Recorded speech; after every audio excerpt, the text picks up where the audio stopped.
আল্লাহওয়ালা বান্দা হবে, যাদের কাছে সত্যের সন্ধান থাকবে, যারা সত্যের সন্ধান দেখানেওয়ালা।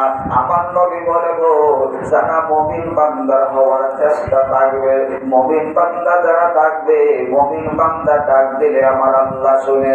এই মুমিন বান্দার তিনটা লক্ষণ হবে। মুমিন বান্দা কথা বলবে কম। 2 নম্বর, মুমিন বান্দা কোনদিন পেট ভরে ভাত খাবে না। মুমিন বান্দা কোনদিন অতৃপ্ত ভাবে ঘুমাইবে না।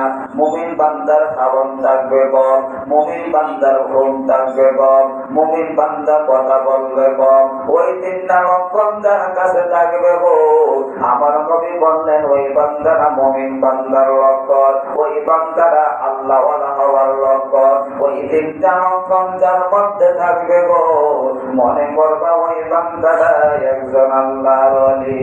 আল্লাহুম্মা